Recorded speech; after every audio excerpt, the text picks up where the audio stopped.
Chicken tacos should only be trusted to chicken professionals. That's where we come in. Introducing Zaxby's new chicken finger tacos. One comes with pico de gallo and creamy chipotle ranch. And the other comes with bacon, lettuce, tomato, and avocado ranch. Chicken experts since 1990. Chicken taco experts since now. Order yours today in the Zax Rewards app. Woo, saucy! Zaxby's. You're listening to the Archaeology Podcast Network. You're listening to Tea Break Time Travel, where every month we look at a different archaeological object and take you on a journey into their past. Hello and welcome to episode 11 of Tea Break Time Travel. I'm your host Matilda Ziebrecht, and today I am savouring a chai latte. It's a bit later in the day in this recording and I needed something warm and snuggly, so went for a chai latte. And joining me on my break today is Dr James Dilley from Ancient Craft. And are you also on tea? As we are recording in the evening, I wouldn't judge you if you were on something else. Well, I've sort of finished my outside work day, so after a tough day of breaking rock and pouring bronze, I've gone for a truly Neolithic beverage in the form of a beer. Perfect. Even better. I assume not a warm beer, though. No. It is, but it's not chilled. It's room temperature, as all ales should be. Oh no! Now we're getting. Oh gosh, I'm going to have so many mails about this when we go out. I must admit, I lived in Australia for a while, and there it's pretty standard to chill your beer quite extensively. And I can remember my father going, "What is this?" Yeah, I'm sure. Yeah, I mean, for ciders and lagers and certain types of beer, yeah, they are meant to be chilled. But if it's a proper ale, it can be slightly cool, as if it would be in a cellar cool, not fridge cold. But I guess we're getting quite off topic, really. No, that's totally fine. I'm always curious what different people like. We've had people with coffee. We've had people who don't even like hot drinks at all. So all sorts on here. This is our first beer, though, so that's quite exciting. Great. Well, thank you for joining me. And I always like to give a little bit of an introduction to our guests, find out exactly how they got to where they are, because so many people ask me, but how do you become an archaeologist, or what did you have to do to be an archaeologist or do what it is that you do? And so far, all of my guests have said something completely different to each other. But I am curious, are you of the school of, I've been interested in archaeology since I was born, or more the ones who arrived to it later in life, shall we say? I'm a early bird on the archaeology front. You could say from birth. Well, I mean, that sounds good. And always in terms of the kind of technology side of things, or was it more broad? I think like many young people, I was always interested and enjoyed making things. One of those millions of kids that really and still love playing with Lego. Anytime we have younger family over and the Lego comes out, I'm as keen to get involved as they are.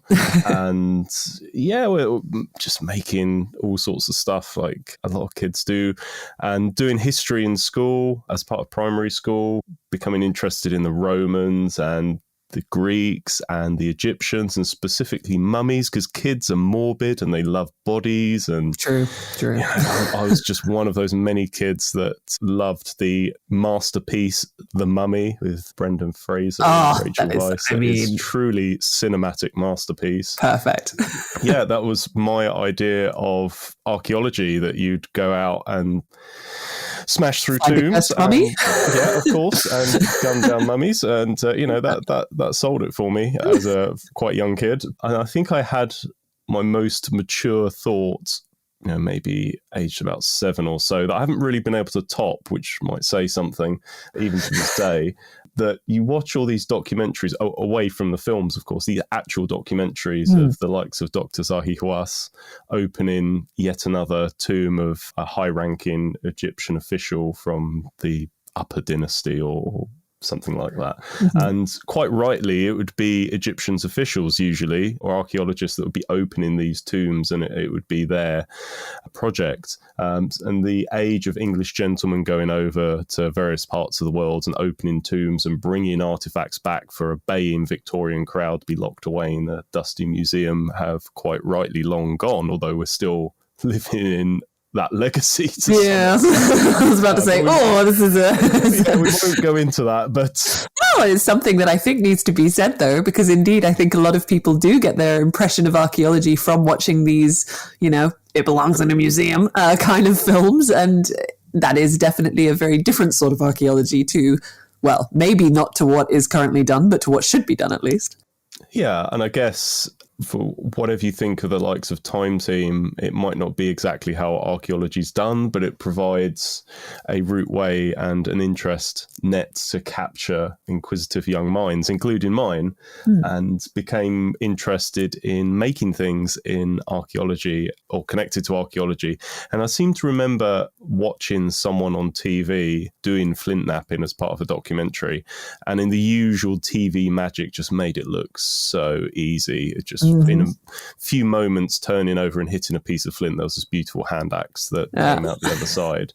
And I was part of the Young Archaeologist Club that we still have in the UK. And back then they used to do holidays around the UK to different places, and each of those different places had different themes. So kids could go up and live on one of the forts at Hadrian's Wall and live like a Roman soldier. They could be part of an excavation at a medieval cemetery, or the one that I really loved was the prehistory week that was down in Cornwall on Bodmin Moor, a place called Trueworth Farm.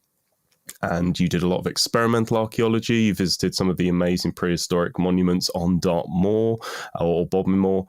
And I kept going year after year because it was just absolutely great having to go at flint knapping or metalworking or bone working and seeing these amazing things. And the leaders of that holiday were just so inspirational and so amazing that it was that I guess I wanted to do, not just the flint knapping, but I guess showing how some of these crafts fit into archaeology and how they can be used as a tool, quite literally, to engage people. Yeah. So straight after the holiday, after having a little go at flint knapping, came straight back, and living in North Hertfordshire, we have flint everywhere. It's just in the field. You can go for a walk and quite easily come back with quite a quantity of large pieces of flint if your backpack and your back will indeed take it, which it has suffered through many times. But I had the raw material all around and was able to have a go. And I guess in what you'd expect for that sort of film drama sense, I picked up my first piece of flint and hit it a few times, and it fell apart into a beautiful hand axe with just a matter of moments. And that would be the case if I lived in a film or a game, but in fact, the flint, being flint, just did not flake. It just sort of crushed and chunked and fell to bits because I just wasn't working it in the right way. But for some reason, I just carried on having a go, not consistently, not for sort of hours on end, but we'd just have another go occasionally, sort of age 9 or 10, you get interested in other stuff, and just kept coming back to it. And this carried on through school, and about age, I think it must have been about 16, my dad helped me make a website to showcase my growing early juvenile level skills into the likes of flint knapping, which I can remember the evening that we decided the name that was Ancient Craft. And so the website was born, and I think it was 2009. That's amazing. I didn't realise it was such an early thing that, it was from such an early age. And it just grew from there. And a website that was sort of displaying a hobby with a few pictures, which looking back on some of them are more embarrassing than others, and occasionally end up on social media, not from me, because some charitable person thinks it'd be a good idea to post something to embarrass me. But there we go. Yeah, it's changed a great deal, and I've changed. And I went to university certainly with the flint knapping, these really quite growing skills, and had already been asked to demonstrate and make replicas for a whole number of museums. And remember distinctly going for my interview at Southampton. From what I understand from other students, you had a object from archaeology, and part of the interview was to look and talk about this object as an archaeologist might. And some potential students got bits of pot, bits of bone, bits of wood, because Southampton has a real maritime component to it. Very fortunately, I had a hand axe.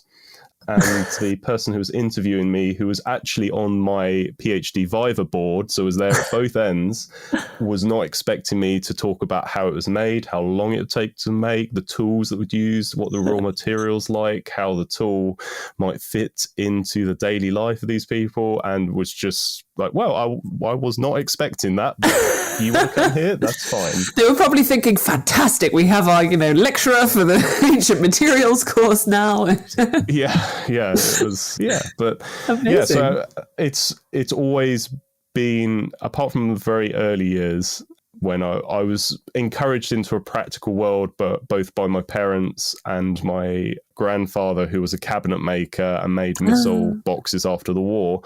I don't have any archaeologists in the family or anyone connected to heritage, but there's always been that practical influence, I guess. Yeah. Oh, amazing. I did not realize that you were sort of flint knapping from such an early age. And that's really interesting. Well, I might ask you more about that later when we talk more about your sort of experiences with these technologies. For now, the second question that I generally ask the guests is, if you could travel back in time, where would you go and why? And I must say, our last episode was with Emma Jones, who is, of course, your partner at Ancient Craft. And she very gleefully told me that she was happy to go before you because she thinks she may have stolen your answer. Yes, yeah, she did. She ran upstairs to say, "Oh, I'm going to nick your answer." So I've sort of had to think about an answer throughout the day, and it's an interesting one because how do you find a time that you could go back and either just sit there and look at how people are moving around and doing something just for your personal interest, because it's such a huge, wide time period. And there are certain parts of prehistory where there are the way that some things were done, I haven't fully understood yet. But I think I would like to go back to a Bronze Age metalworker's workshop or space, just to see how they're interacting with the space, how they're doing certain things, how they're interacting with other craftspeople, whether it be the charcoal maker, the potter making their molds or the crucibles, and just see how that network fits in, really. Or even to go back and see a Bronze Age gold worker finishing the Shropshire buller or the mould cape. Although you'd have to be there for quite a long time to see it, it would be quite a special thing. Yeah, I do love that. I think nearly all of the guests so far have given a similar answer to you in terms of it's not necessarily to see like the coronation of this king or the, this great battle or anything like that. It's just to witness how people indeed would have interacted with their environment and with other people back in time. I think that's also why we get into archaeology, right? Because we're interested in the sort of everyday stories of people. Again, something very similar to the, very different, to the sort of Hollywood depictions of what archaeology is, which always is some sort of grand adventure. It's, I guess, smaller scale adventures in archaeology in reality. Yeah, I guess, as you said, we're not going for the big characters, although they play a part in archaeology. It's finding and trying to tell the stories of those people who, for lack of history, if it is in a historical time period or even before prehistory, they have just as an important story as everyone else. Yeah, no, it would be one day. Emma and I was lamenting how, apparently no one's invented a time machine because we would have found out by now. But, yes, yeah. Oh, well. But thank you very much for joining me on my, drink break today. And before we look at today's object or object type, we will first journey back to the furthest, actually, that we've journeyed so far in this podcast. And I'm probably going to mispronounce this. The Acheulean? You'll probably know better than me. I've heard it pronounced in both ways. So, okay. It's a bit like Latin, I think, because no one really knows how Latin was properly pronounced. So, and I'm sure people from certain schools will scoff at people who pronounce their... Well, I like to give them some fuel. I'll go with the soft. It's all about engagement. Exactly. So the Acheulean period, about 1.7 million years ago, so very far back, And at this time, the environment, of course, looks very, very different. Trees dominate the landscape. Huge animals roam through the clearings. And as we peruse the world around us, we happen to spot a figure crouched in the shade of a nearby bush. And it's hard to make out the details from this distance, but they seem to be naked. However, there is a light covering of fur across their entire body, although this appears to be growing thicker around the head from what we can see. We creep closer, but then, unfortunately, we step on a stick and the figure looks around in alarm. All we see is a prominent brow ridge, flattened nose, jutting jawline, and then the figure vanishes into the bushes. But they have left something behind. Lying in the grass is a large piece of stone, chipped and worked with a nearby hammerstone to create a roughly teardrop-shaped object. And this encounter with an early hominin, exactly which one is unclear, describes one of the earliest hand axes.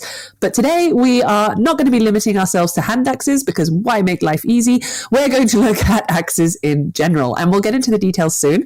But first, as always, let's have a look at the most asked questions on the internet, courtesy of Google search autofill.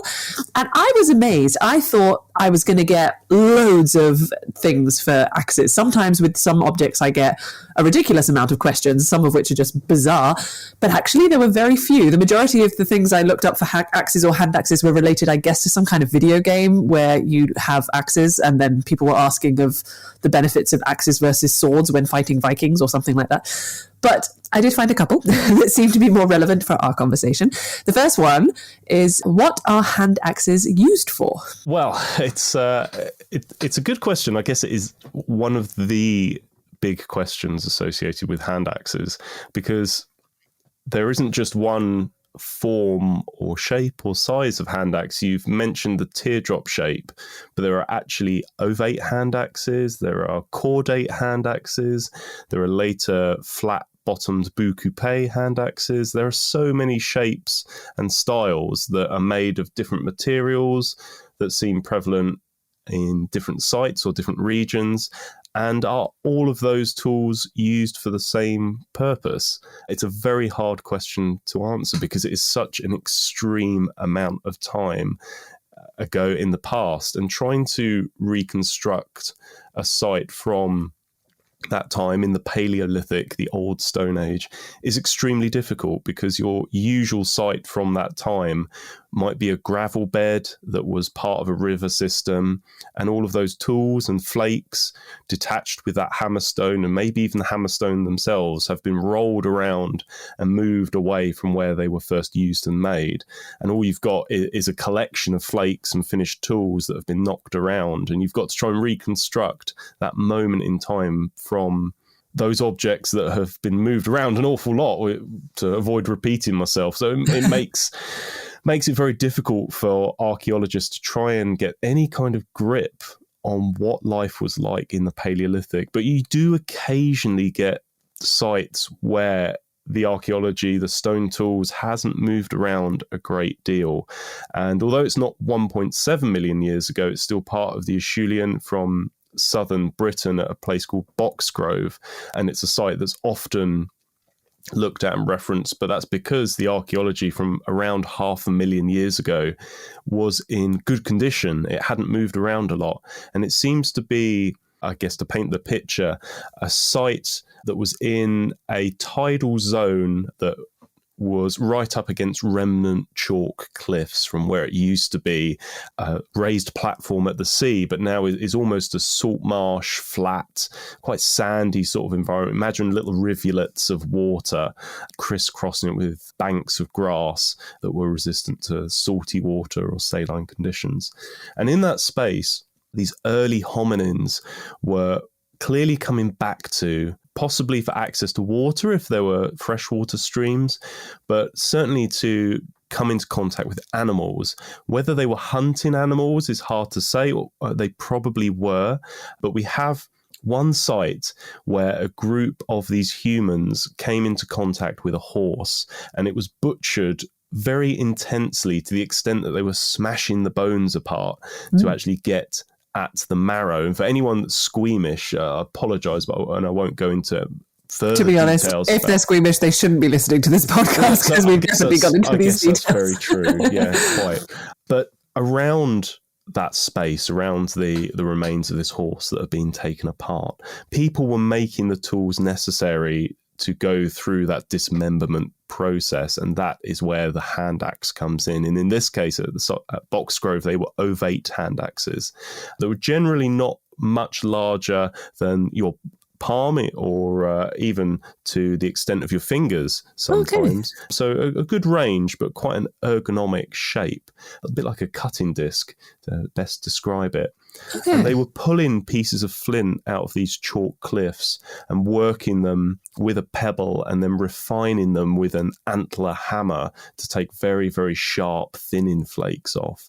And these scatters of flint, as well as the hand axes and the bones, were found in place and were so well preserved in place that in one position on the site layer 4C, there is actually the triangle of flakes, the waste flakes or debitage that was detached from someone sitting, sharpening a hand axe, taking off those flakes. And that V shape is a position that shows the shadow of their legs, where they were positioned as they were working the flakes, because those flakes won't fall through their legs, but they might hit their legs and drop into a certain position. And actually, you can see where the larger flakes have gone over towards the right. Whereas when I've tried to reproduce this V-shaped scatter sitting on the ground and sharpen a hand axe, the larger flakes have gone over towards the left-hand side, and I'm right-handed, so that perhaps tells you that the person 500,000 years ago resharpening a hand axe, perhaps looking up to see the group working on this horse, keeping a keen eye around, looking over their shoulder and prevent the likes of hyenas or other dangerous scavengers getting too close, and would perhaps brandish a pointed stick at them, or a fire-hardened spear, or threw stones at them, with perhaps children running around splashing between the streams 500,000 years ago. They then stood up, walked back to the group, and either joined in or passed this freshly sharpened hand axe on to someone else. And once they'd butchered this horse, they would take the legs that they needed, the joints, and would then perhaps move on to somewhere else. And that's the scatter we've got left behind from 500,000 years ago. Then we have invented the time machine. That's, I mean, that sounds as close as we're going to get, really. But that is one of those rare occasions where we can paint such a vivid picture with fairly solid evidence. I wish I could do that for every site of that age, but we just can't. Oh, yeah. Oh, no, but that's fantastic.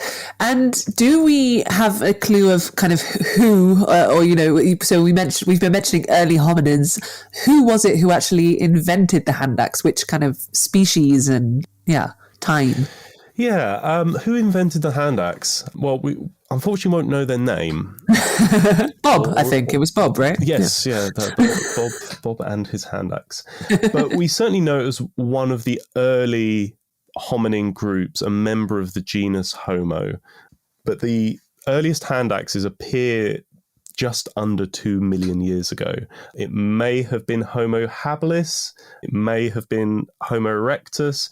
The problem is, and a bit like Boxgrove, many of the other extremely early sites, is that although you might be lucky enough to find those stone tools, and perhaps even luckier to find those stone tools in a close proximity to where they were made and used, to find human remains is extremely rare, and certainly in those positions where people have gone through a butchery process. At Boxgrove, a tibia and 2 teeth were found, but still not enough to clearly identify which hominin it was. It could have been Homo heidelbergensis, it could have been Homo antecessor, it could have even been another hominin, but we just don't know. Without that skull in good condition, even fragmentary, but with most of the bits to show those distinctive features, we just can't tell.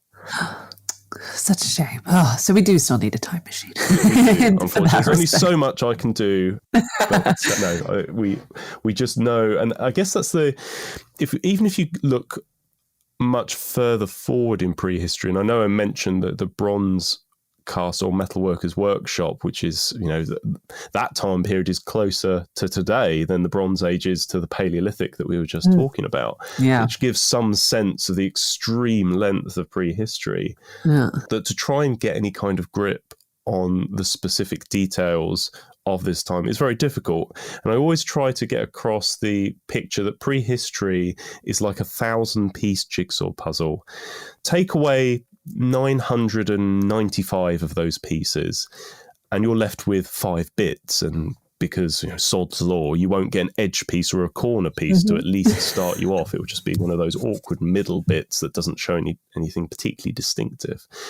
But that 1,000-piece puzzle that you're looking at from the box lid and thinking, well, how am I supposed to work with this? I can see culture and language and vibrant colors and people interacting. This is what prehistory should be, and almost certainly what it is. But I've only got these 5 bits, and on those 5 bits, I can see a few bits of broken stone, maybe a bit of pot if we're later in prehistory, or some bits of bone, or maybe a post hole. You've got to work quite strategically with those handful of pieces, and it's only through things like experimental archaeology or other techniques in archaeology that we might get back 1 or 2 of those pieces, but that's still a tiny fraction that won't go anywhere near close to giving you any kind of idea of what that complete picture might have been. And that really can make it quite frustrating, that there are many questions like who made the first hand axe, or what were hand axes for all and every type used for, that we just won't know uniformly because we just lack the evidence. Sorry. No, that's fine. Yeah, well, why did I invite you on this one? Yeah, I know. I'm sitting squarely on the fence here, somewhat uncomfortably. No, this is perfect. Questions. This is what I want to communicate, to be honest, because I also try to communicate as much as possible the fact that there are many, many, many theories, and unfortunately we can't know which one exactly is correct or not, and we probably never will know about all sorts of things. So I think it's important for people to understand that, to be able to get a sort of unbiased view of archaeological research and the kind of conclusions that are made therein. I think, it's good to understand that those are just potentially one version of things a lot of the time. Yeah, definitely. And it's important to say that, because we, I'm sure likewise, get people saying, well, surely these were very intelligent people, and with some basic engineering, they could have made an A-frame, and they could have built this, and they could have done that 1,000,000 years ago, and they could have made boats and gone across here and built pyramids and all the rest of it. And they may have. We just lack evidence, and it's not as if we're trying to hide things from people. If they did that, then great, but we need the evidence to say they did. Otherwise, they could have had flying cars, or could have had all sorts. But if you don't have the evidence to prove that, you just can't really say anything definitively. Yeah. And the problem is, even with those occasional sites, let's say Boxgrove or another late site, or Must Farm, for example, from the late Bronze Age, that's just one window into a society that stretched over many thousands of miles. And just because they might have done something in a certain style at this site, it doesn't mean they did it elsewhere. Or even for proxy hunter-gatherer groups, for example, I'm often quite sternly told when I suggest that it might have been the whole group of hunter-gatherers that were involved in hunting, that, it would have just been men who would have been hunting. And we know this because there's this particular group in Africa or somewhere in the world, and it's only the men that are allowed to hunt. You have to sort of turn around and explain, well, that group that you mentioned, they live in a completely different climate, different environment. They live at a completely different time. Yeah. You just can't use that as a proxy environment. It can be interesting, but it's not a perfect proxy environment. And that's why you have to be so cautious with archaeology, whether it be the evidence in front of you, evidence from elsewhere, or the past theory. It must be looked at critically at all times. Yes, couldn't agree more. I think my most used word is suggests. This suggests that, rather than it's always very nerve-wracking to put something like this shows that or this proves that, and you're going, oh no.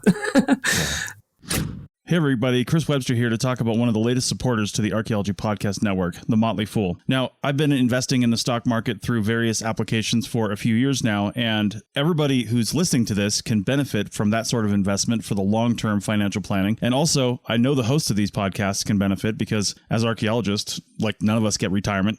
We all have to kind of fend for ourselves. So investing in the stock market is a good idea, but not everybody can do it. And look, we get it. The market is complicated and confusing, and to many of us, it simply doesn't make sense. In fact, where do you even start?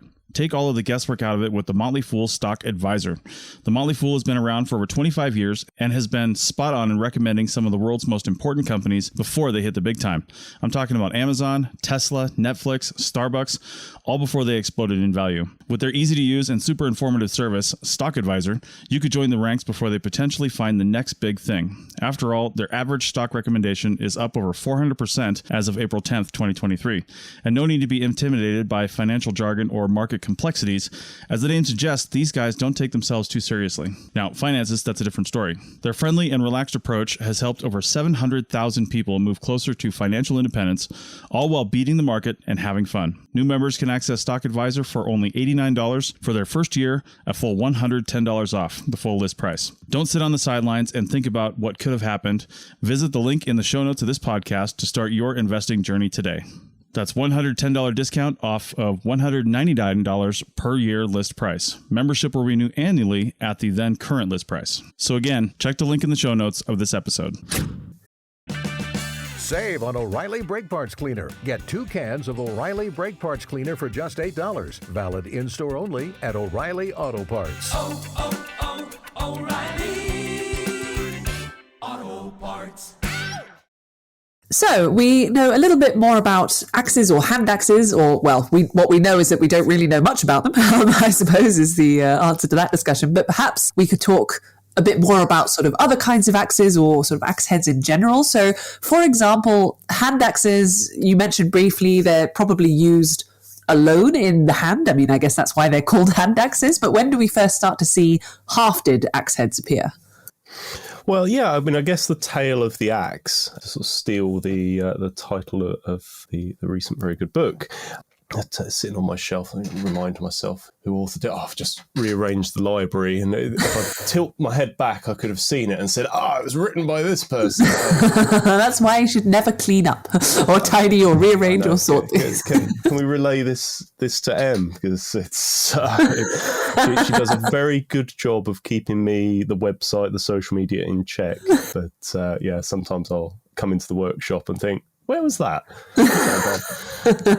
And the same could be said here. But anyway, so for the earliest type of axe, I guess, and it's perhaps worth combating what a hand axe is. And as you correctly say, it's a tool that would probably be used in the hand, hence the name. So is it really an axe? Would you use it for chopping wood? Well, probably not, because it would almost certainly do a huge amount of damage to your hand, because if you now go and look for a picture of a hand axe or via a search engine, or if you have one in your mind, or even lucky enough to have either a replica or a real one close to hand, unless it has the natural skin of the stone, the cortex, it might be flaked around the base. And if you're holding that in your hand, even with a piece of leather, and start whacking it into a tree, it will quite quickly start to do damage. So they're not used for heavy duty hitting or crushing of any kind. They're quite precise cutting tools, and the modern equivalent is very much like a bread knife. Although it's not used for cutting meat, it needs that sawing action to work,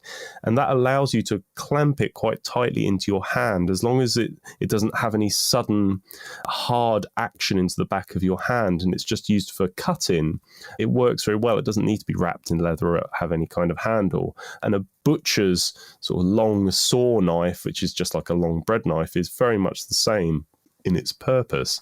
But that changes as we go far further forward in time, but beyond even the upper Paleolithic, the time that modern humans came in. And we actually need to go to the Mesolithic when we see the first kind of hafted, and by hafted I mean fitted into a wooden handle, axe, the tranche axe. But there are other types of axes from elsewhere around the world.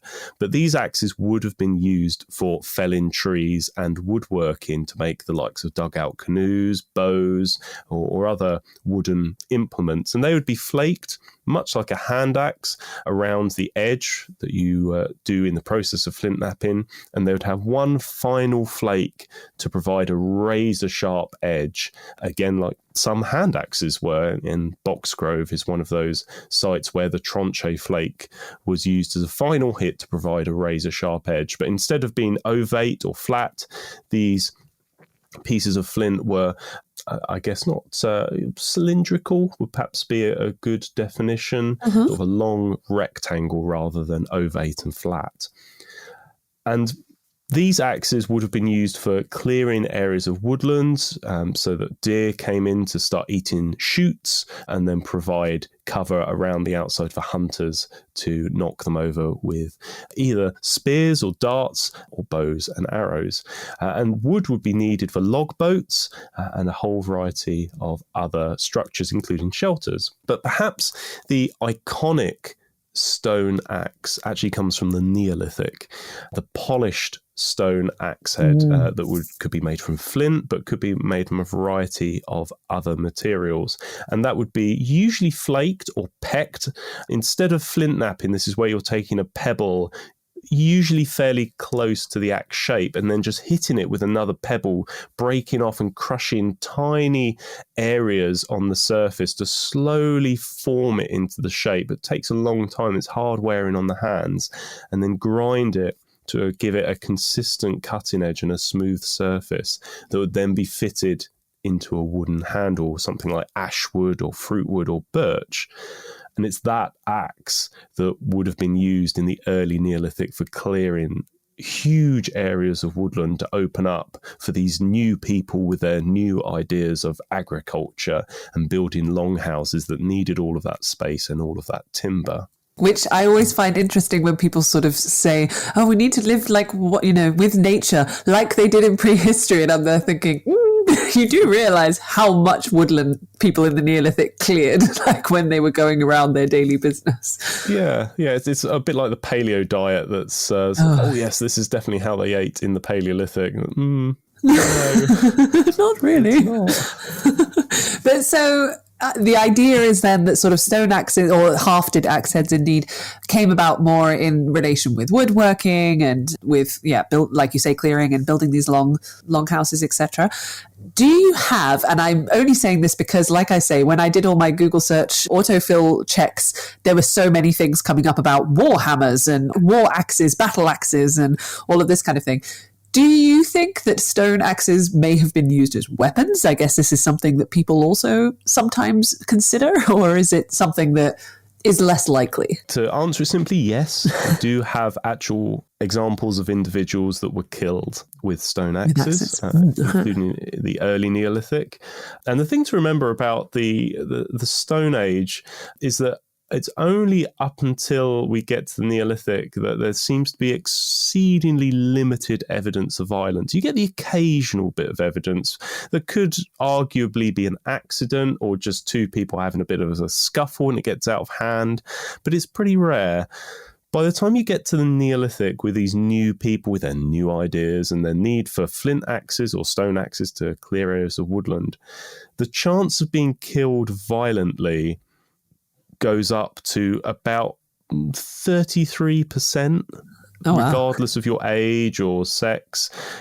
And long barrows or burial tombs from the early Neolithic are often filled with the bones of people that have been on the end of blunt force trauma or even been hit by stone-tipped arrows. Our chance of being killed violently today around the world, including countries that are unfortunately in an unstable situation with those that are fortunate to be in a far more stable situation, is only 3%. So from 3% today to 33% in the early Neolithic in Britain, that is quite dramatic. Yeah. The early Neolithic was an extremely brutal time to live. Why people were being killed, whether it was fights, skirmishes, ritualized killings, we just don't know. But it clearly was quite a violent time, and people were on the ends of probably clubs, axes, arrows, you name it. Tools that could be used for woodworking, hunting, could equally be used for injuring and even killing people. And I guess indeed I can remember, I think I actually chatted about this briefly with Emma, in the Neolithic especially, from what I remember from my days of undergraduate archaeology and looking at death and burial in the past and everything, that's almost when you see the weirdest kind of burials as well, like you say. So people who have been dismembered or had some sort of violent blunt force trauma, but then were buried on swan wings or something like that. There seems to be a very wide and weird variety of burial rites as well. Yeah, and I guess it's going back to trying to work out how and why people did certain things in the past. And for the example mentioned, the Vadbeck swan burial is an amazing, unusual example of clearly a mother and child that were buried with a great deal of care, that shows that people clearly had very close relationships and loved family members or friends to a great degree. And you even see that back far further in time to our Neanderthal cousins from the often referenced Shanidar cave, with the old man of Shanidar with the serious injuries that would have made it very difficult for him to hunt or obtain his own food, so it was clearly looked after.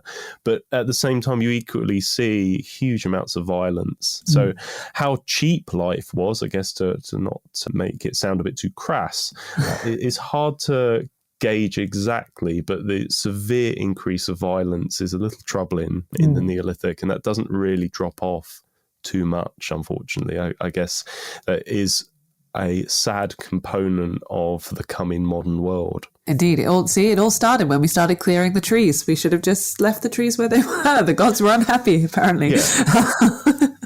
That's definitely the solution, right? That's the back to the paleo diet, living in the trees, exactly. No land grabbing. Exactly. It's that seems to have been the catalyst, is when people started land grabbing and protecting resources. Industry started, with the production of tools. Anyway, if we sort of progress a little further in time, so we've talked about the different kinds of stone axes that you can have. There was the flint axes, the polished axes, etc.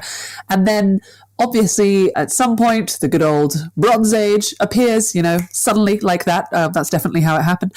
And we obviously start to then see bronze axes, but I can imagine they are quite different, at least the ones that I have seen in style. Or do you see, for example, at the start of the Bronze Age, people almost replicating these stone axe head shapes first before they then progress to the kind of what we would typically see as a bronze axe head? You do, to some extent, and I guess it's interesting to see that gentle transition, because I'm often asked, well, how do they come up with, you don't just get lumps of metal or bronze lying around. And that's true, you don't get lumps of bronze lying around because it is an alloy. It requires two materials to come together. But the Bronze Age didn't start with bronze. It actually started with copper and gold. And although gold wasn't often made into tools, copper certainly was. And sometimes the Copper Age is just bolted onto the start of the Bronze Age, whereas elsewhere around the world, the Copper Age or the Chalcolithic actually has its own defined time period. And if you've ever worked with copper wire or copper piping, you'll know that copper is reasonably soft, but it's quite hard to break without serious manipulation. And even then, it will usually be quite a thin piece of copper like wire or the walls of a copper pipe. If you start to try and break a piece of copper that's any thicker than about 5 mil, it actually becomes very difficult. It's a very flexible material. So to make something like an axe head out of copper, it might not have the same hardness as stone, but it's certainly nowhere near as brittle as stone, because stone axes, even polished axes, can break with a misplaced strike. Copper axes won't. So that means that you can make a much thinner cutting edge, so it will actually bite into wood far deeper. And for those earliest copper tools and copper axes, they probably were made from a naturally occurring copper metal that's known as native copper, in the same way that gold can occur naturally as gold metal, native gold. And it would be that kind of gold that gold panners would come across, then often be taken out by bandits and raiders with their little sacks of gold nuggets from the nearby stream. But with that naturally occurring native copper, for societies and groups that would have been very used to manipulating a material through percussion from that stone tool heritage, hitting this unusual, slightly shiny material in native copper wouldn't have been particularly unusual to them. And actually, as soon as they started to hit it, they would have realized that as you deform a metal today, it starts to warm up and get hot. Not ridiculously so, but even to the extent it becomes uncomfortable to hold. And again, these would have been people who would have been familiar with changing the material properties through heat, whether it be clay to ceramic or even heat treating flint to make it easier to work. So both through hitting native copper into a rough shape, or even heating it in a fire to make it easier to hit, and with a bit more heat and a bit more heat and a bit more heat, it becomes even easier to forge and work. And with a little bit more heat and even a bit more, instead of it being a hot solid thing, it actually melts. And at that point, rather than forging it, you're melting it. And you can melt it into a fairly basic open mold, like an ice cube tray for a flat axe head. And at that point, you're starting to change from direct manipulation to a slightly more complex process, that you're taking something and really changing the material properties of it to a cast object, and that allows you to make more complex shapes. But even with those native or eventually cast copper objects, you have the copper metal, importantly, and whether it be your copper pipes in your home or your copper axe head over 4,000 years ago with use, or perhaps someone left a tool outside or in a wet place, they would have noticed that the surface would have started to go a bit green as that copper starts to take on oxygen from the atmosphere and effectively oxidize and try and turn back into an ore. And people would have noticed that that funny workable copper metal that's going a bit green it's interesting, because there are rocks from that place where we got native copper that are also green and unusually heavy. And I wonder if we try and hit them or try and heat them up to the same temperature that the copper melted, I wonder if we could get some copper metal out of that funny green rock. And at that point, you've changed from forging that native copper to smelting it. And that is the huge technological leap that we still rely on today. So rather than a lucky piece of copper metal being in a pottery furnace or some other unlikely process of people discovering metal, it's a far more gradual process of discovering metalworking and smelting built upon previous tool production heritage. And once you've got copper, which is soft but useful, at some point with that metalworking and prospecting experience and heritage, either accidentally came across tin as they were trying to go for a copper ore and perhaps tried to smelt something like paratacamite, which has copper and tin in it naturally, or they just came across a piece of tin ore for cassiterite, which can be extremely heavy. They would have known almost certainly, well, this, a bit like the copper ore, is unusually heavy. I wonder if copper or perhaps some either other useful metal could come out of this, and would have come across tin. And with that experimentation, a small amount of tin would have changed that soft copper into a hard alloy that we know as bronze. And the beauty of bronze is that, as I said, it's harder and it can be cast into higher definition, more complex molds rather than fairly basic open molds. And alongside that, metalwork started to develop from the flat axe into the flanged axe to the pal stave axe and eventually the socketed axe. And then soon after that, the Iron Age appeared and everything got a bit boring and modern. So Spoken like a true lover of prehistory. Yes, indeed. The Stone Age and the Bronze Age specifically, when coinage starts to come in, I mean, it's just gets too easy. All those modern problems. That was, I think, the best description I've heard of the possible way that metalworking and metallurgy started. I have to say that whole concept, the sort of origins of metallurgy and how we first see it emerge, was the reason that I got involved with artifacts, material culture studies, and now I'm more specialized in artifact analysis side of things, and I've gone in a very different direction and I'm now looking at bone needles, but It's always something that really fascinated me, indeed, that idea of kind of how these technological innovations first took place. And I think that I just have to say bravo. That was a really fantastic description of how a possible way, could have occurred in terms of going from stone to metal, for example. So thank you for that. Well, that's all right. It's a possible way. That's the key thing to remember. It's not necessarily the way, but it seems the most reasonable to me. And I guess with lack of evidence, we know that people did this. Clearly, a process was out there and trying to work out either the simplest, and if they did it in a more complex way, well, bravo to them until we have the evidence, or the most logical way is really what we work off until that changes. Yeah. Indeed, as we were saying earlier as well, there's, many, many theories and no one knows which one's the correct one. But personally, I think that description was fantastic. So thank you very much. And then, as you say, it continues, goes to the Iron Age. We get iron and steel, and then, the modern axe is born at some point as well.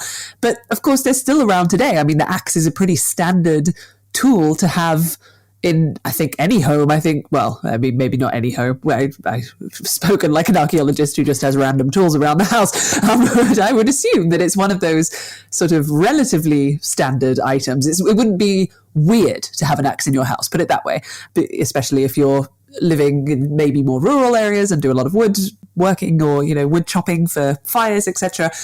But why do you think the axes then are such a long-lasting tool? I mean, they've been around then for, 2 million years, nearly. That seems to be something that definitely we've stuck with it, I guess, because it works so well, or what are your thoughts on that? Yeah, I guess it's whether you want to make a distinction between the hand axe and the woodworking tool, because they are separate things. Hand axes may well have been used for light woodworking, and certainly later hand axes show possibilities for Neanderthal use for woodworking just in the hand. But yes, I guess the axe, as the hafted axe for felling trees and woodworking, has had a dramatic impact on us as humans in later prehistory, for changing us from groups or societies that would have been hunter-gatherers, that would have moved seasonally to a different campsite to exploit different resources as they replenished or when they became available at certain times of year, to groups that would have been based in one area for longer, not necessarily permanently settled, but would certainly need to invest more time into caring and turning and planting and sowing seeds and crops into land, or building larger houses and building bigger populations. I guess the question is, was the axe a catalyst for this, or was it a tool, a component that allowed the process to happen in the first place? And I guess it's something that could be argued over to the nth degree, but it certainly is a major part of Neolithic society, whether you look at the shape of long barrows from a bird's eye view that look like an axe head laying on the ground, or some of the huge standing stones that look a bit like an axe head that's had its blade planted into the ground, so the axe head is standing tall. Or even as we go into the Bronze Age and we actually see the artwork of axes pecked into the sides of tombs, or even at places like Stonehenge, or for axes elsewhere in artwork from places like Scandinavia, or very stylized axes or oversized axes, right up until the modern day, where axes are still used for woodworking. They're often the carpenter's or green woodworker's tool, but you look at flags or symbols, or even, I guess, symbols of governance, that the axe plays a role in society far beyond a simple woodworking tool, even today, with very strong Neolithic roots to have a blade fixed into a handle. And although it might not be fixed in the same way with the wood around the blade or with a stone blade, that idea certainly started in excess of 8,000 years ago in the Mesolithic, and really flourished in the Neolithic with the arrival of farming. Well, if that doesn't highlight the importance of technology to human development, I don't know what does. I'm just selling axes here. How wonderful. I was about to say, so how much? Okay, so we did already introduce how you started into archaeology, how ancient craft came about in the first section of this episode, but maybe we can go into a little more detail about your own experiences, indeed, with technology, and how the axe, which, as we know now, is one of the most important objects in human history, is so important in your life, potentially, as well. So you mentioned already you had a lot of experience with stone knapping already, just from your own kind of interest when you were younger? Did you also do, for example, metalworking, bronze casting? Did that come later? It came a little bit later, because when you're, I guess, 11 or 12, the idea of me going out into the garden and heating up some metal to well over 1,000 degrees was perhaps just a little bit out of my reach for a young age, but it came slightly later. But I guess my core craft, if you excuse the pun, is flint knapping. Ha ha ha! Yes, I know. There aren't many jokes in flint knapping. You have to work them quite hard. Oh, I don't know. There's a good account called, I think they're called Prehysterical or something on Instagram, and they do a lot of cartoons focusing on flint blades and things, and the puns are fantastic. Yes, yeah. I think it's the one with sort of an exhausted core is one of the well-known ones. It's, I can totally relate to that kind of humour. It's when I'm doing a public demonstration and you'll make one of these rare jokes, and occasionally they'll get it, or they'll sort of look at you blankly, which is made even worse when you say, if you excuse the pun, and they're sort of like, there was a pun? There was a pun? Yeah. Oh well, it's never a good joke if you have to explain it. But yeah.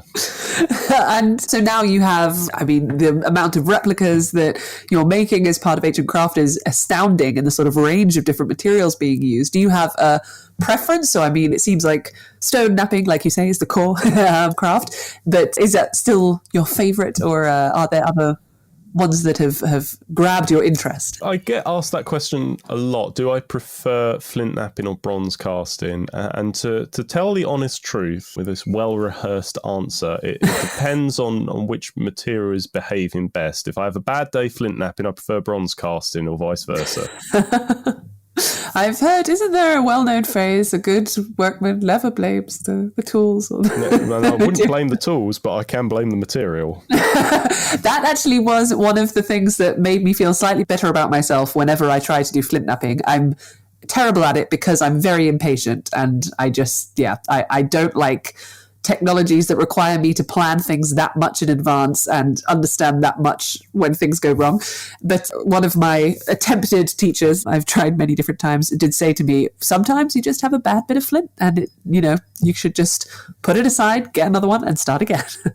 Yeah, and that's very true. And I guess talking about experiences, I've taught an awful lot of flint knapping workshops, as I'm sure you can guess, with probably hundreds of people. But over the unprecedented times of COVID and the lockdowns that we had here in the UK, people had time on their hands at home. And although we were lucky enough to be in a situation where we could still fulfill orders and send them out in the post, because people just wanted to buy stuff while they were at home, with a lot of museums in fairly uncertain times for footfall, we thought, well, perhaps we could make an online flint knapping tutorial, and for any proceeds that people wanted to donate for our time or for anything else, that we could sort of direct them to various museums or worthy causes. So came up with the idea of perhaps just doing a live flint knapping tutorial on Twitter, and maybe 20, 30 people might watch it if we were lucky. and so called it #NapTime, very original. I love that. We sat down with phone propped up against another piece of flint, and I sat there with my rock, and then became aware quite quickly that 14,000 people had tried to start watching this process unfold. Em and my sister Heidi, that were just watching the phone on the screen that I couldn't see, just to make sure everything was all in order. The expression on their face and the widening of eyes suggested that rather than something going wrong, it's perhaps the large number of people that were tuning in to watch me bashing a rock and try and do it for themselves. And it was amazing to see afterwards the pictures people were showing of the setup, everything ready, all their pebbles they'd collected, because we'd given a little bit of notice. But people from all around the world, friends, family even, that they had a go at knapping in the garden. And it was possibly a moment that, I don't know whether across the world, but certainly over a very wide area, there was possibly the most amount of flint knapping happening within that hour since prehistory. It was a special moment, I guess, from quite unusual times. I won't say unprecedented again because it gets used quite so much even now. But it was great to change my style of teaching and challenge me to be able to teach a very difficult process. As you've outlined, it is very hard, and I wasn't naturally good. Very few people are naturally good, and I still struggle with it. Certainly if the flint doesn't want to behave. But these days, and since then, I've realized that the key to teaching something like flint knapping is to set realistic goals from the off, and to really set the expectation with people that might have a grand ideas of coming along to just a day or even a few hours flint knapping, hoping to go away at the end with a beautiful hand axe or a dagger or a spearhead, and to really set those expectations where they should be, and absolutely sort of crush their dreams easily in front of them. As we should. I mean, that's what education is, right? Yeah. For people that have been on my workshops, they will have got used to my somewhat dry sense of humour quite quickly. So it can verge on the cruel sometimes, but it's all in good spirits. But the key is to, rather than have people worry about, well, what tool am I making? What should it look like? Is this the right shape? To take away all of that stress and actually just worry about the process. And that's how I start. It would be, well, here's a piece of flint. All I want you to worry about is taking off flakes. I'll show you the process for me doing it. I'll draw it out for you, and I'll show me doing it. I will direct you in your hands do it, and now you're going to do it. And the first few flakes might be a bit hit and miss, quite literally, but after just a few minutes, people start to get the hang of just taking flakes off, because that's all they're worrying about. They're not worrying about, oh, is this a tool? Is this a this? Is it a that? They're just taking flakes off. And if I had my way, people would do that all day. Just taking flakes off, because that's all flint knapping is, just taking flakes off. And then you start to add some of the other components in, taking off certain flakes or longer flakes or thinner flakes. And then you can start to look at how you can turn some of those flakes into tools like scrapers or saws or burins even. And then perhaps apply some of those skills that have started with the basic and the macro, and then down to the refined and the micro, to something more complex like a biface or a two-face tool, or perhaps even a hand axe, because then you've built up that foundation, that gentle slope of learning, rather than giving people a stone and expecting them to turn it into a tool straight away, because it's unrealistic. It's setting off that gentle ramp, that curve of learning. And I've almost always found that if you strip away the difficulty and the complexity, and if there's some past experience in that frustration, that actually most people can get flint knapping. And it might look as if it's a test of strength, and it's not. And certainly if any of you have watched Nap Time on YouTube on the Ancient Craft channel, it might look initially that when I'm breaking open a large flint, or even going through the process with an antler hammer, that it's a test of strength, and it's not. To really, I guess, think of something else rather than being able to hit something hard. If you can knock a 6-inch nail into a piece of wood, and you can do it within a few hits without hitting the piece of wood either side, you can do flint knapping, because it's not the ability to hit the nail into a piece of wood with one hit like Karate Kid. It's the ability to hit the head accurately, consistently over many occasions. That flint knapping is a test of accuracy and understanding the process rather than strength and brute force. And that's why pretty much anyone can do flint knapping if you're able to hold flint and hold a hammerstone. And in fact, over the years, I've found teaching people of different ages, from different backgrounds, all sorts, that actually, on the whole, females are much better at taking on what I'm trying to get across to them, because on the whole, blokes just want to bash rocks, and I can understand that. I mean, you said it, not me. We've all been there. When you just want to hit something, and if it won't work, I'll just hit it harder. And there are similarities that you see elsewhere. Well, if you don't understand me speaking English slowly and loudly, I'll just speak it louder at you. Yep. And there are similar from elsewhere, but on the whole, if you're able to accept that it is a difficult process and you set yourself reasonable goals and steps, that if I can take these flakes off, and there may be problems along the way, but I will get there, and have that determination to be able to get over those problems and give it the right amount of time for your brain to able to understand the process. Because there will be difficult parts of flint knapping, whether it be how to thin down something, how to take off flakes in a certain way, or set up blade cores. That light bulb moment will rarely happen as you're doing it. A bit like learning a guitar or an out-of-the-box concept. You need to go through the process of learning a new riff or trying to hold your hand to produce a certain shape as you're making those sounds. And you'll go away, perhaps sleep on it, do something else, and it'll click because your brain has had that chance to catch up over something that's quite difficult. When you come back to it, it will be a little more familiar, and the possibilities of progressing further will be there. And that, I guess, is flint knapping. It is that it is a very difficult process. It has often been referenced, particularly by me, as being one of the hardest crafts out there that uses a natural material, because that natural material can be so inconsistent. As you said, it might just be a bad bit of flint on that day, full of fossils, cracks. There can be all sorts of colours and resistances, even bits from the same quarry. Two bits that are next to each other can be completely different, but being able to work through them in the same way and face and get over those problems in the same way that people would have in the past, it allows you to build up those skills, those problem solving methods that people did many thousands of years ago.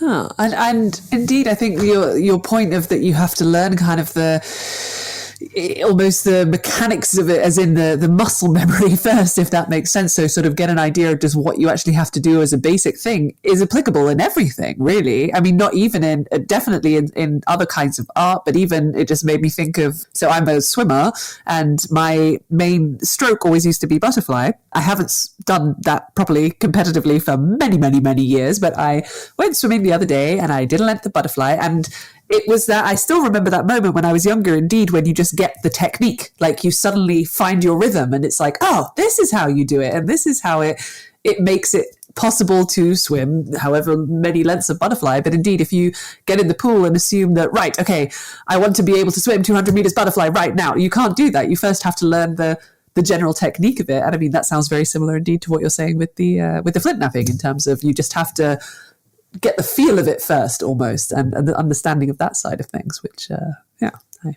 find quite interesting. I'm also curious whether, because you mentioned indeed that I'm going to go back to the stone knapping versus bronze casting, but not in a slightly different way, because stone knapping you experimented with a bit more when you were a child, whereas bronze casting came later. Was it then the case that the sort of approach, or the way that you approach, I guess is the best word for it, the way that you approach those two different materials, I mean, how long, for example, did it take you to get that technique when you were a child? Because I can imagine, like you mentioned, you're hitting it, you're expecting a flake to come off, but it's just kind of slightly denting the hammer or whatever. Whereas then I can imagine maybe if you came to bronze casting later in life, you already had that idea of, right, first I need to learn the technique, or how did that differ? Yeah, they are quite different processes, and I can remember some of the occasions quite early on trying to make certain tools, and I still have in a cabinet some of my very early attempts at stone tools, including very rough flakes that have been bashed, including what I considered a hand axe, which actually, if you look back on it, is sort of the equivalent of a fairly rough Bronze Age core. But I was delighted with it at the time, and that came 3 or 4 years into the process of self-teaching to give you some idea of the amount of time that it takes, and that fairly crude, I guess generously labeling it as a hand axe, is a good reminder of the amount of time that it took to get to that stage and the determination involved. Whereas bronze casting, apart from perhaps the confidence to be able to pick a crucible that's glowing bright orange, full of 1,000 degree or over 1,000 degree liquid metal, the confidence of being able to pull it out and turn it in your wrists and pour the liquid metal accurately into the mold opening, into the sprue gate. It's certainly more knowledge based, hand-eye coordination or accuracy based, whereas flint knapping is certainly a balance between the two. Bronze casting is a lot more knowledge based, and there's certainly, whether it be mold making from clay or, I guess, as I said, just pouring out a crucible, there are some hand processes, accuracy involved, but it's certainly very knowledge heavy in comparison to flint knapping. Yeah. Okay. Yeah. No, that's very interesting. And as a sort of a final question, what would your advice be or suggestions? I mean, you've made some fantastic suggestions so far for people who want to, for example, start flint knapping by themselves, but specifically the work that sort of Ancient Craft does obviously is multifaceted, but one of the kind of things, at least, that they're becoming very well known for is all the fantastic replicas that you guys make. And for people who might be interested in something like that, so in, for example, trying to replicate, be it a prehistoric technology, a prehistoric object, what would your advice be to those people? Well, I mean, to start off, that was quite a good pun with the multifaceted talking about flint knapping. Hey. Just to highlight that, because that was a good one. But how to get into a prehistoric craft, and I guess it's how you want to use it, because we often get asked and get messages from various people asking, oh, can I be an apprentice, or can I come along and help as part of this process? And if we could say yes to all of them, we would have a whole school, and I'm sure we would eventually need Ofsted to come and keep everything in check, that we're teaching these people to be good flint knappers or competent bronze casters to fit into a modern world. But for how people today could pick up a craft, whatever it be, whether it be making pewter tokens for medieval traded goods, or for making a medieval silk garments, or even bronze axes. I guess the key thing in the world of archaeology, if you feel that, like me or Em, that you want to approach it from learning a craft that can be applied to research and outreach to teach people, whether it be in person or through media, as we are, or even TV, knowing your subject is very important, because what you're saying, however confidently you're getting it across, you are producing primary evidence or data through your experience, or even as a personal communications perscom. And having a good grip of your time period is important, because whether it be someone who's young or old, they will see you and hear you going through that process, and will listen and will take on what you say. And you will often get some right curveball questions, whether it be what were hand axes for, or who made the first hand axe? Was it? Being able to answer those questions either in an accurate way or even a deflective style comes down to both knowing the time period and practice. And I guess the thing to sort of conclude, now that I've really over-engineered the response, is to know your time period that the craft is in, or know the craft, do your research, but learn the craft along the way, because you'll get bogged down and get bored of researching. I do, but the two have to come together, because the two components will support and strengthen each other.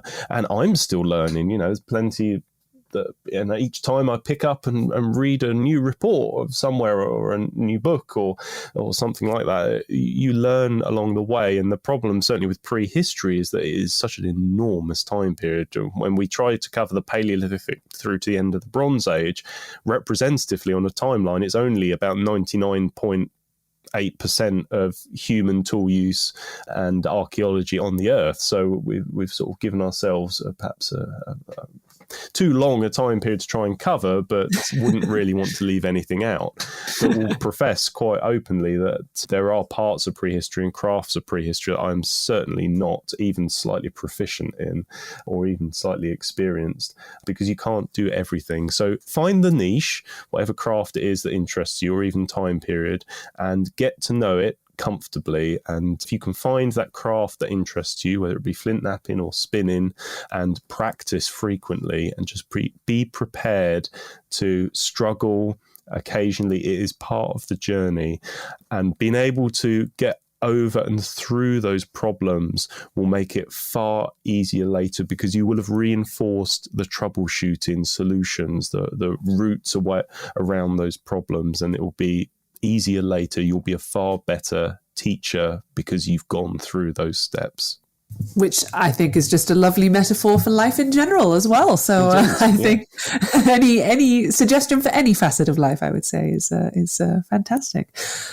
So that marks the end of our tea break today. Probably time to get back to work. I have a lot to catch up on. Many years of flint knapping experience to get under my belt before I can move past my frustrations. But thank you very, very much for joining me today, James, and taking us on a journey through so much of human history in such a lovely and succinct way. I very much appreciate you taking the time. Not a problem. Just keep napping, I guess. With a K, not with a K, indeed, yeah.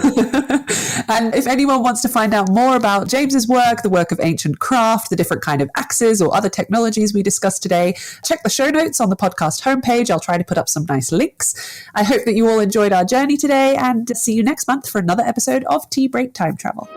I hope that you enjoyed our journey today. If you did, make sure to like, follow, subscribe wherever you get your podcasts, and I'll see you next month for another episode of Tea Break Time Travel. This episode was produced by Chris Webster from his RV traveling the United States, Tristan Boyle in Scotland, DigTech LLC, Cultural Media, and the Archaeology Podcast Network, and was edited by Rachel Roden. This has been a presentation of the Archaeology Podcast Network. Visit us on the web for show notes and other podcasts at www.archpodnet.com. Contact us at chris@archaeologypodcastnetwork.com. Chicken tacos should only be trusted to chicken professionals. That's where we come in. Introducing Zaxby's new chicken finger tacos. One comes with pico de gallo and creamy chipotle ranch. And the other comes with bacon, lettuce, tomato, and avocado ranch. Chicken experts since 1990. Chicken taco experts since now. Order yours today in the Zax Rewards app. Woo, saucy! Zaxby's.